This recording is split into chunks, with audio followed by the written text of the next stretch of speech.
Hello guys, welcome in Shailendra academy. I am Shailendra Agarwal और आज हम एक नया टॉपिक लेकर के आए हैं जिसका नाम है मात्रक या यूनिट। ये भी एक बहुत ही बेसिक टॉपिक है फिजिक्स का या मैकेनिक्स का, जिसको सीखना भी बहुत आवश्यक है क्योंकि जब हम न्यूमेरिकल्स करते हैं और उसमें यदि लास्ट में यूनिट को नहीं लगाते हैं तो हमारे नंबर भी कट जाते हैं। तो ये यूनिट क्या है, यूनिट सिस्टम क्या है, यूनिट को कैसे क्लासीफाई करते हैं, इसके बारे में इस वीडियो में हम बात करेंगे। पिछले वीडियो में हमने बात की थी भौतिक राशियों की यानी फिजिकल क्वांटिटीज़ की। तो फिजिकल क्वांटिटी में अगर हम थोड़ा सा भी रिकॉल करते हैं, आप उस वीडियो को भी देख सकते हैं, तो हमने बताया था कि फिजिकल क्वांटिटी को प्रेजेंट करने के लिए या व्यक्त करने के लिए हमें दो फीचर्स की आवश्यकता होती है। सबसे पहला एक था न्यूमेरिकल वैल्यू और दूसरा था उसका यूनिट। तो न्यूमेरिकल वैल्यू तो एक संख्या है जिसे हम व्यक्त करेंगे, लेकिन किस राशि के बारे में हम बात कर रहे हैं इसके लिए उसका मात्रक का पता होना बहुत ही आवश्यक है। जैसे हमने 3 किलो मैंगो की बात की थी, तो 3 अगर हम केजी नहीं लगाते हैं और बोलते हैं 3, तो हमें 3 पीसेस मैंगो के मिल सकते हैं। लेकिन जब हम ये बोलेंगे कि हमें 3 केजी मैंगो चाहिए, तो फिर उसको प्रॉपर तरीके से तौल करके माप करके ही आपको मिलेगा। तो इसलिए हमारे जो जीवन है, हमारा जो लाइफ है, हमारी जो दैनिक लाइफ है, उसमें भी यूनिट का बहुत ज़्यादा ही इम्पॉर्टेंट है। तो आज यूनिट के बारे में हम कुछ बात करते हैं। जैसे कि अगर हम बात करें कि यूनिट होता क्या है, तो किसी भी भौतिक राशि को मापने के लिए या उसको व्यक्त करने के लिए मात्रक या फिर उसी को हम इकाई बोलते हैं की आवश्यकता पड़ती है। कैसे? जैसे मान लीजिए कि हमारे पास 10 लीटर पेट्रोल है, तो 10 लीटर पेट्रोल है, ये आपको कैसे पता चला? मतलब हम कुछ ना कुछ एक स्टैंडर्ड सेट करेंगे पहले उस भौतिक राशि का, और फिर उस नियत परिमाण जिसको बोलते हैं एक फिक्स मैग्नीट्यूड करेंगे, और उस फिक्स मैग्नीट्यूड का जनरली जो संख्यात्मक मान है उसे हम 1 मानते हैं, मीन्स 1 यूनिट। तो और फिर जैसे हमने बात की 10 लीटर पेट्रोल की, तो 1 यूनिट है, यानी कि अगर हम 10 लीटर पेट्रोल बनाना है तो उसकी 10 यूनिट करनी पड़ेंगी, तो वो 10 लीटर पेट्रोल हो जाएगा। मतलब आप समझे कि हमने पहले पेट्रोल की जो 10 लीटर थी उसका एक स्टैंडर्ड मान माना, वो था 1 यूनिट। तो 10 लीटर को बनाने के लिए हमें उसकी 10 इकाइयाँ बनानी पड़ेंगी। तो यही पूरा रोल है यूनिट का।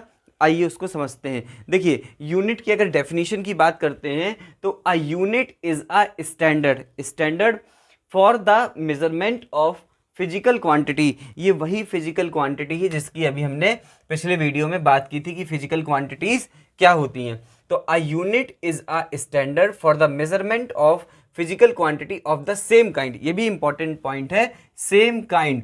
सेम काइंड का मतलब जैसे अभी हमने बात की कि हमारे पास 2 लीटर पेट्रोल है या 10 लीटर पेट्रोल है, तो 2 लीटर के लिए एक अलग हमें इकाई रखनी पड़ेगी, मीन्स हमारा स्टैंडर्ड तो 1 है, तो 1 की 2 इकाई, और 10 लीटर के लिए 1 यूनिट का हमें 10 टाइम्स करना पड़ेगा। तो ये हम सेम काइंड मीन्स लीटर, यानी कि जो धारिता है उसको व्यक्त करने के लिए जो फिजिकल क्वांटिटी उनका एक यूनिट एक स्टैंडर्ड है जो कि 1 यूनिट है। हिंदी में देखते हैं, किसी राशि को मापने के लिए मात्रकों अथवा इकाइयों का प्रयोग किया जाता है ताकि दो समान राशियों के परिमाण की तुलना की जा सके। जैसे अभी मैंगो की बात कर रहे हैं, तो मैंगो को लेते हैं तो 2 केजी या 5 केजी, तो दोनों में केजी लगा हुआ है लेकिन क्वांटिटी अलग है। एक में 2 केजी है और एक में 3 केजी है, जो उसका वैल्यू है वो अलग अलग है। तो उनकी तुलना करने के लिए हम मात्रक का प्रयोग करते हैं समान राशियों में। तो ये हुआ पूरा का पूरा मात्रक के बारे में कि मात्रक का उपयोग हम किसके लिए, किसी राशि को मापने के लिए करते हैं जिसका एक नियत यानी कि एक फिक्स्ड स्टैंडर्ड होता है, जिसका जनरली जो संख्यात्मक मान है उसे हम 1 मानते हैं।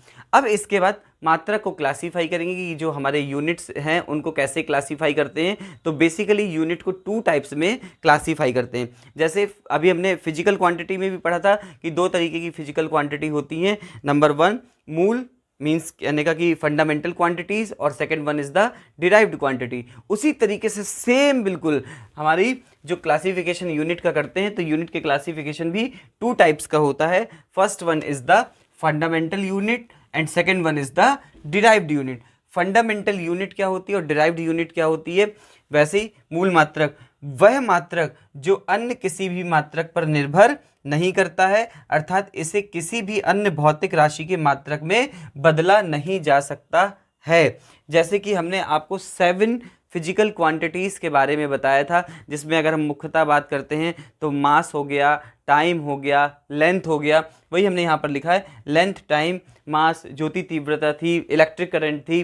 तो ये क्या है, ये मूल जो फंडामेंटल क्वांटिटीज़ थी उन्हीं की फंडामेंटल यूनिट्स हैं, यानी कि 7। तो इनको किसी भी अन्य भौतिक राशि में नहीं बदलेंगे। जैसे कि टाइम है तो हम नहीं लिख सकते भाई कि अगर हम पूछे कि इसकी लेंथ कितनी है या किसी पाइप की लेंथ कितनी है, अगर हम पूछते हैं कि किसी पाइप की लेंथ कितनी है, आपने बताया 3 मीटर, तो आप ये नहीं कह सकते कि नहीं 3 सेकंड में उसको बदल दीजिए, कि उसको 3 किलोग्राम में बदल दीजिए। सारी यूनिट्स अलग अलग स्टैंडर्ड में हैं और वे सब मूल यूनिट है, मीन्स मूल मात्रक हैं, वो सारे फंडामेंटल यूनिट्स हैं। The unit which does not depend on any other, that is which can not be converted to the unit of other physical quantity, जिन्हें किसी दूसरी भौतिक राशि में परिवर्तित नहीं किया जा सकता है, उन्हीं को हम मूल मात्रक कहते हैं। मूल मात्रक अभी हम आगे पढ़ेंगे, जब इनकी सिस्टम ऑफ यूनिट्स पढ़ेंगे उसमें एक्सप्लेन और अच्छे से करेंगे कि कितने मूल मात्रक होते हैं।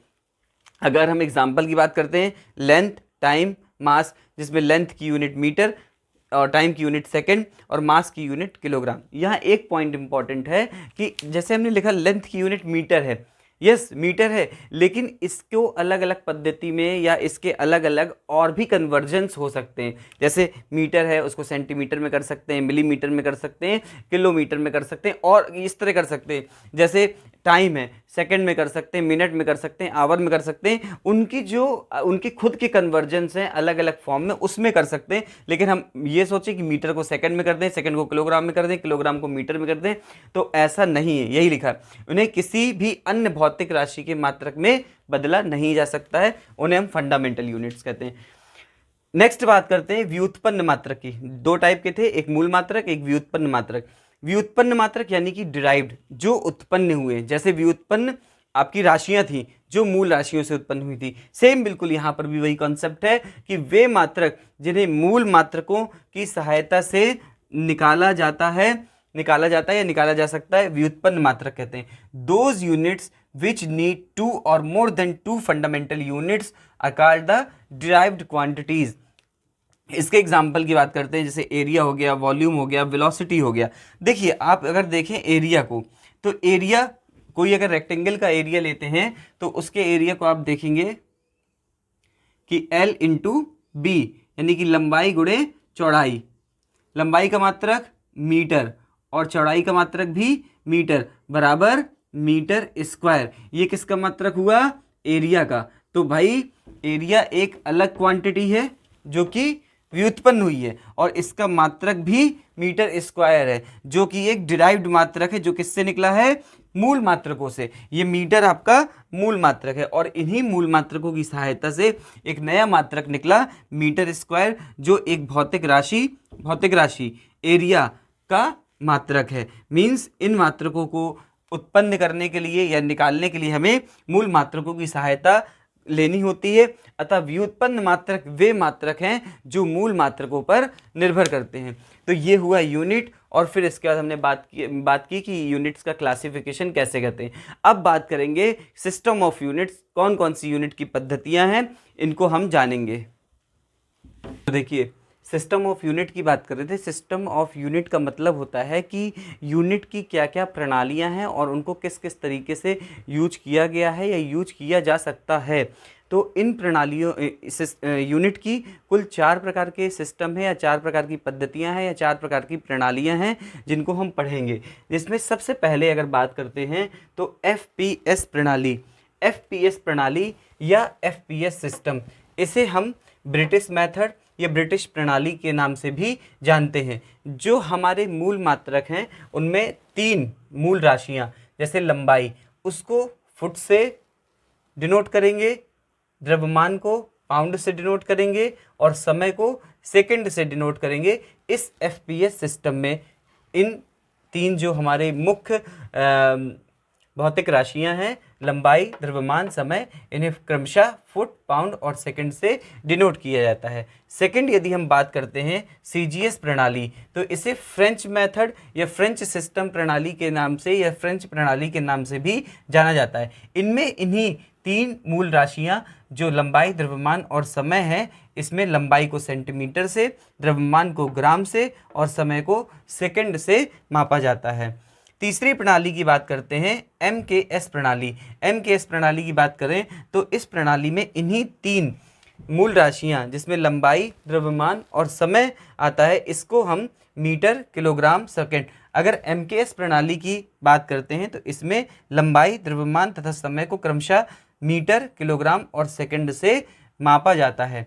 जो इनके नाम देखते हैं तो देखिए, जैसे एफपीएस लिखा हुआ है तो एफपीएस में एफ का मतलब फुट, पी का मतलब पाउंड और एस का मतलब सेकंड। सीजीएस में सी का मतलब सेंटीमीटर, जी का मतलब ग्राम और एस का मतलब सेकंड। इसी तरह एमकेएस प्रणाली में एम का मतलब मीटर, के का मतलब किलोग्राम और एस का मतलब सेकंड। ये 3 प्रणालियां हैं जो अलग अलग हिसाब से चल रही हैं। लेकिन इसके बाद 1960 में एक माप तौल अधिवेशन हुआ, जिसके बाद एक नई प्रणाली आई जिसे सर्वव्यापी प्रणाली या फिर यूनिवर्सल सिस्टम या फिर इंटरनेशनल सिस्टम ऑफ यूनिट कहा गया। और इसके बाद से पूरे विश्व में जितने भी मीट्रिक सिस्टम का उपयोग होता है उनमें मूल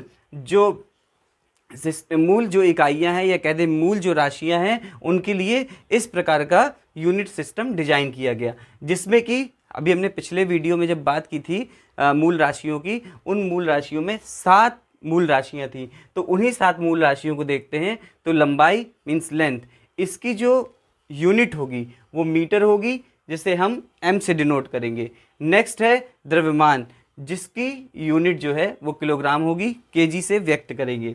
समय, इसकी यूनिट सेकंड होगी, जिसे एस से डिनोट करेंगे। फिर इसके बाद पदार्थ की मात्रा यानी अमाउंट ऑफ सब्सटेंस, जिसे मोल से हम व्यक्त करेंगे और इसको हम इससे डिनोट करेंगे MOL, मोल से। तापमान की बात करते हैं, तापमान को केल्विन या डिग्री सेल्सियस से, जिसे के ये डिग्री सेंटीग्रेड से व्यक्त करेंगे। इसी तरह विद्युत धारा, जिसे एम्पियर से यहाँ पर कैपिटल A से डिनोट करेंगे। ज्योति तीव्रता कैंडेला, जिसे CD से डिनोट करेंगे। तो ये अंतरराष्ट्रीय प्रणाली में 7 मूल इकाइयां हैं और इनके साथ साथ 2 अनुपूरक इकाइयां आती हैं, जिसमें एक समतल कोण है जिसे रेडियन से और उसको RAD से लिखेंगे, और ठोस कोण यानी सॉलिड एंगल को स्टेरेडियन या SR से चिन्ह से व्यक्त करेंगे। तो ये पूरा यूनिट का एक सिस्टम है, जिसमें आपको फिर से एक बार अगर बात करते हैं, मुख्य 4 सिस्टम है, एफपीएस, सीजीएस, एमकेएस और चौथा एसआई। एसआई सिस्टम जो है वो कहीं ना कहीं एमकेएस का एक मॉडिफाइड रूप है, जिसमें हम अगर देखें तो यहाँ पर लेंथ को मीटर में, द्रव्यमान को किलोग्राम में और समय को सेकंड में, तो लंबाई को मीटर में, द्रव्यमान को किलोग्राम में और समय को सेकंड में। बाकी जो है इन्होंने और भी जो मूल राशियां होती हैं उनको लेकर के उनके मात्रक भी डिसाइड कर दिए। ये हैं 7 फंडामेंटल मींस मौलिक इकाइयाँ, ये हैं अनुपूरक इकाइयाँ। इसके बाद जितनी भी इकाइयाँ बचती हैं वो सारी व्युत्पन्न इकाइयाँ होती हैं, जो इन्हीं इकाइयों की मदद से उत्पन्न होती हैं या उनके मात्रक मुख्य रूप से इन इकाइयों पर निर्भर होते हैं। तो इस वीडियो में हमने बात की मात्रक की क्लासिफिकेशन की और उसके बाद मात्रक की प्रणाली की या सिस्टम ऑफ यूनिट्स की। तो इस वीडियो में इतना ही। इसके बाद नेक्स्ट वीडियो में हम बात करेंगे स्केलर एंड वेक्टर क्वांटिटीज़ के बारे में। तो मिलते हैं नेक्स्ट वीडियो में। अगर वीडियो अच्छा लगा है तो वीडियो को लाइक, शेयर और सब्सक्राइब कीजिए। जय Hind, thank you for watching.